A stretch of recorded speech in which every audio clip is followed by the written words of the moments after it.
Adulte. Mode d'emploi. Adulte. Difficile, hein. Avec quoi Adulte. Adulte. J'en peux plus de ce mot. Bah si, adulte. Ça va le faire. De ouf. Adulte. Mode d'emploi. Oh yeah. Salut tout le monde, comment vous allez aujourd'hui? Bienvenue dans Adulte Mode d'Emploi, je suis toujours, encore, comme d'hab, Coincé dans cette cabine. avec Louane Manchot, je sais pas si vous connaissez, ça va Loulou? Ça va et toi, Valentin? Oui, Eh bien. ben, tant mieux. Écoute, est-ce que t'as une actu à nous proposer, un truc Non, faut follow sur Instagram, mais ça c'est comme d'habitude, quoi. D'accord, pas mal. Eh ben, écoute, aujourd'hui, on va parler de déchets sans aucune transition. Waouh, ok. On va parler de réduction des déchets. Moi, j'ai encore descendu ma poubelle ce matin, Super. qui était bien trop grosse en fait. À chaque fois que je descends la chaque fois, poubelle, je me elle est dis trop mais, chargée. mais qu'est-ce que c'est que tout ça, tout ce pataquès. Ce pataquès. Du coup, c'est vrai que j'essaye de réduire au maximum. J'ai des petits sacs à vrac, des petits trucs de grands bobos. Mais ouais, je m'intéresse pas mal à cette question en ce Au moment. tri sélectif. Non, Valentin, on parle même pas de tri en fait. Donc t'es même pas dans le bon sujet, bonhomme. Ok. Donc on va te recentrer un peu. Recentre. Grâce à notre expert du jour, qui est ma chère amie Julie Bernier. Bonjour, Julie. Bonjour Julie. Pourquoi tu viens nous parler de réduire ses déchets aujourd'hui? Qui es-tu? Je m'appelle Julie Bernier, je suis autrice, j'écris sur la permaculture et la réduction des déchets. Je partage tous mes conseils sur Internet sous le nom de Sortez tout vert. Julie, on parle souvent quand on parle d'écologie, on parle de réduction des déchets qu'on brûle et tout. Est-ce que ça représente vraiment beaucoup? Est-ce que c'est vraiment quelque chose sur lequel il faut qu'on se concentre? Est-ce que tu es à l'aise avec le concept de millions de tonnes? À peu près. Alors il faut savoir C'est lourd, non? Ouais, il faut savoir que en France, on émet 342,4 millions de tonnes de déchets chaque année. Ça fait environ 5 tonnes par habitant. Attention, ça inclut tous les déchets du BTP. Ah en oui, fait. d'accord. Donc, si on doit se contenter de ce qu'on émet vraiment, donc c'est-à-dire plutôt les déchets ménagers, on est à environ 1 à 1,5 kg par personne par jour. Ah bon? Ok. Ouais, donc environ 540 kilos de déchets par personne par an. En France, attention. Ouais. C'est lourd. Hein. Et je pense que si on en parle autant, c'est parce que le déchet, c'est un peu un symptôme de ce qui va pas dans la société. C'est un concept, le déchet, que nous, on a inventé, parce qu'il n'y a pas de déchets dans la nature. Tout ce qui meurt, tout ce qui naît, nourrit tout ce qui a été et ce qui va être. Et nous, on a réussi à créer des matériaux que la nature ne sait pas digérer et que nous, on ne sait pas gérer. Donc... Voilà. Compliqué. Waouh. Vaste sujet, pas forcément formidable, désolé. Et du coup, si on veut réduire notre poids de déchets par jour ou par an, il faudrait réduire quoi comme déchets en priorité? De quoi on peut se passer? Alors, dans ta poubelle, il y a environ 50% du volume de ta poubelle qui est des emballages, déjà. Ouais. Réduire les emballages, tu en as un petit peu parlé. Par exemple, Louane, c'est acheter en vrac avec des sachets réutilisables. Le vrac, c'est pour les légumineuses, les pâtes, les choses comme ça, mais aussi, en fait, les fruits et légumes, qui devraient quand même représenter un maximum de notre alimentation. Ensuite, on a beaucoup de plastique, beaucoup de déchets de salle de bain, pas très utiles, qu'on peut remplacer facilement. Et on a aussi un tiers, donc plus de 120 kilos par an, qui est des déchets compostables, des déchets organiques. Tes restes de nourriture, tes épluchures de fruits et légumes. Et ça, c'est très facile de s'en défaire. Et on en parlera un peu plus tard. Et il y a des déchets qui polluent plus que d'autres dans la poubelle ou tous se valent? Ça, c'est super intéressant. Merci. En fait, quand on étudie les déchets, on étudie aussi les déchets gris, c'est-à-dire, on parle aussi de sac à dos écologique d'un produit, c'est-à-dire toutes les ressources qu'il a fallu pour que cet objet, que du coup on jette, puisse exister, être fabriqué, acheminé jusqu'à nous, utilisé, recyclé. C'est vraiment tout ce qu'il a nécessité sur l'entièreté de son cycle de vie. Et donc, on estime, par exemple, qu'un ordinateur portable, c'est 1500 kilos de déchets gris. Aïe, aïe, aïe. Ouais, une Ah bague en or, c'est 2 tonnes de déchets gris.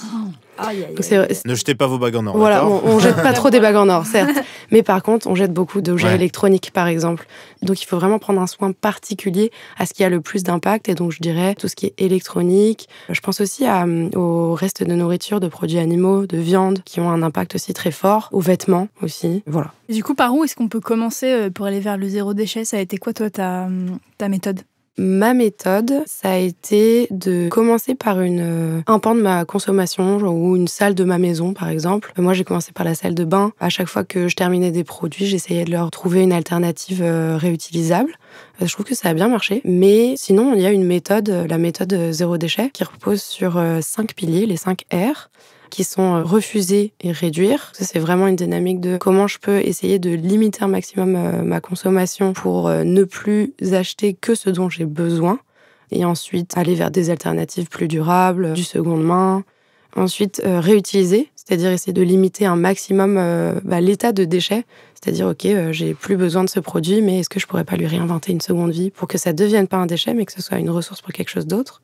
Et ensuite seulement recycler. Donc c'est vraiment pas le premier pas dans le zéro déchet. Recycler, c'est vraiment une fois que tu as limité un maximum en amont ce qu'il va falloir que tu jettes. Et ensuite, le 5e R, c'est rendre à la terre. Donc, c'est composter ces déchets organiques. Et tu as commencé par ta salle de bain. Du coup, ça veut dire qu'on fabrique son savon, son déo, on fait tout nous-mêmes. Le dentifrice, c'est possible, je crois. Tout est possible. Je trouve, par contre, que jouer au petit chimiste, c'est trop cool. Moi, j'ai trouvé ça super agréable les premières années. Mais en fait, il y a aussi des artisans et des personnes qui font ça super bien maintenant. Est-ce que vous vouliez des alternatives ? Oui, tu peux nous donner franchement, si t'en as 2-3, avec carrément. Plaisir. Ouais, j'en ai beaucoup trop. Dans la salle de bain, moi, c'est vraiment par là que j'ai commencé. C'est plutôt très simple. On peut remplacer les cotons jetables par des cotons réutilisables. La mousse à raiser, par exemple, par un savon et un blaireau. On peut remplacer Un blaireau, définition. Un blaireau, c'est un petit pinceau qui mousse. Ouais, un petit pinceau qui mousse, mais c'est ça exactement. Synthétique. C'est fait comment sinon ? Avec des poils de blaireau. Avec des poils de blaireau ? Et oui, par rapport au blaireau. Aïe, aïe, aïe. Eh bien, je pense pas que les blaireaux modernes soient faits. J'espère, je le souhaite. Ça fait avec, mais donc ça, c'est possible et on peut les réutiliser. Remplacer les rasoirs jetables par des rasoirs de sécurité. On peut remplacer les cotons-tiges, même jetables, par leur version réutilisable. par le petit doigt, oui, par l'auriculaire. C'est possible aussi. Moi, ça rentre pas. Mais d'accord. Ah, bon. Écoute, chacun son trou d'oreille, je vais te dire.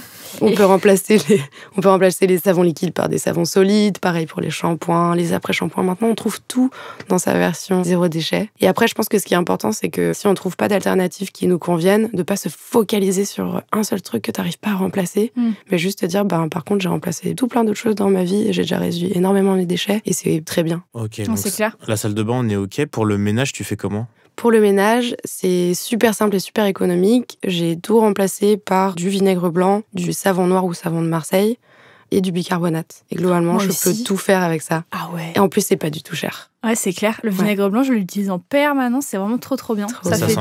Ça sent pas très bon. Moi, j'aime bien. Ça me dérange pas trop. Même tu peux ajouter même le chat de ma coloc, il s'y est habitué. Donc, tu vas pouvoir y arriver, Valentin. Après, tu mets ton petit doigt dans l'oreille. Donc, je sais pas si c'est un exemple. Tu peux mettre des petites pelures d'orange, des choses comme ça dedans pour améliorer l'odeur aussi. Je suis d'accord que c'est un peu fort comme odeur. Ok. Attendez, moi j'ai un tips incroyable qui me change la vie depuis ces derniers mois-là. J'ai appris qu'on pouvait acheter de l'huile d'olive en vrac dans les biocoop, dans les magasins bio et tout.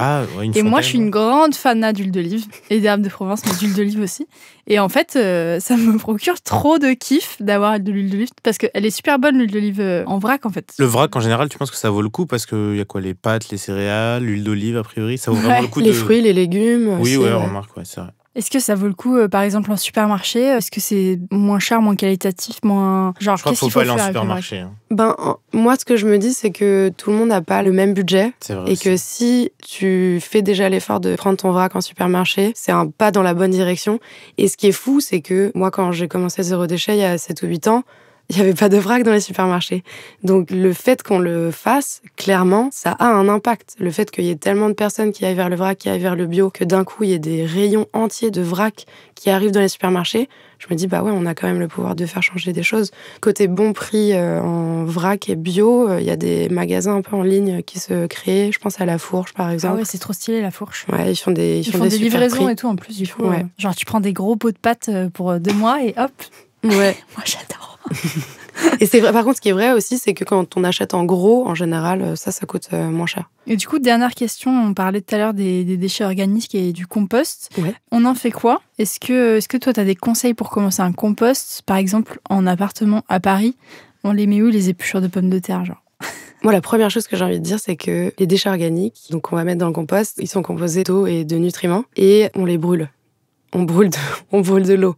Aïe. Et en plus, on a des sols qui s'appauvrissent en France. Donc, globalement, on marche sur la tête. Donc, la gestion des déchets organiques, c'est vraiment, vraiment très important. Et en effet, on a des solutions individuelles pour gérer ces déchets. Donc ça, c'est trop chouette. Si on a un jardin, franchement, on peut juste les mettre en pile ou dans un composteur classique. C'est très très simple. Quand on a un appartement, il y a quand même des solutions qui s'offrent à nous. La première, c'est d'abord les composteurs collectifs que tu peux mettre en bas de tes immeubles. Il faut voir avec les personnes qui gèrent l'immeuble, mais ça, c'est possible. Et sinon, d'un point de vue encore plus individuel, on a par exemple des lombricomposteurs. Donc c'est le même concept, c'est un bac dans lequel tu vas mettre tes épluchures, mais tu vas faire venir des vers de compost. Donc, tu vas élever tes petits vers de terre qui vont manger ta nourriture. Et il y en a même qui en font des objets décoratifs, genre des pots de fleurs composteurs. Il y a une marque qui s'appelle Transformers, par exemple, qui fait ça en France super bien.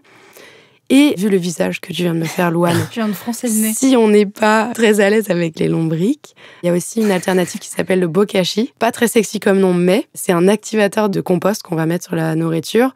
Ça va permettre de composter ses déchets. C'est pareil, c'est sans odeur, ça n'a pas d'impact sur ton quotidien. Et là, l'avantage, c'est que tu n'as pas des êtres vivants à t'occuper. Grâce à ces solutions-là, on a en plus du compost qu'on peut utiliser dans ses plantes. Toi qui adores les plantes vertes, il est vrai. Une pierre deux coups. On réduit ses déchets. On brûle pas des trucs pour rien, particulièrement quand c'est des nutriments. Et en plus, on nourrit les plantes. C'est formidable. Trop bien. Petite dernière question, tu as des ressources pour trouver des composts en ville, par exemple ? Peut-être sur le site de l'association Zero Waste France, sur lequel vous trouvez aussi plein d'autres tips pour réduire vos déchets. Trop bien, merci beaucoup Julie, comme d'habitude. Quel intervenant de qualité. Tous en cœur.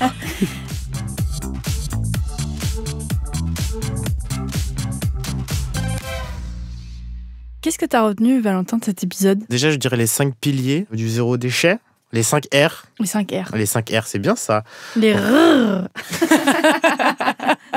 Il y en a eu 5 là. 5. Ouais. C'est refuser, réduire, réutiliser, recycler et rendre à la terre. J'adore. Ouais. C'est pas mal. Pour se mettre au zéro déchet aussi, on peut commencer par une pièce de la maison. Et comme bon premier pas aussi, on peut commencer à acheter en vrac. Ça, je vais le faire. Bon, on se met tous au zéro déchet. On attend le prochain épisode. On se retrouve sur les réseaux sociaux de Nouvelles Écoutes. Oui, Instagram, Twitter. On peut retrouver aussi Julie Bernier sur ses réseaux sociaux. Sortez tout vert. Et nous, c'est Louane Mancho et Nato81. C'est ça. Bisous tout le monde. Bisous. Adulte Mode d'Emploi est un podcast de Nouvelles Écoutes. Écrit et animé par nous, Louane. Et moi, Valentin Winato. La chargée de production, c'est Mathilde Jonin. Avec l'aide en coulisses précieuse de Neila Hakmi. Le générique par Aurore Mailleux. Directrice des productions Marion Gourdon. Enregistrement, montage et mixage par Constant Justin au studio Caleçon.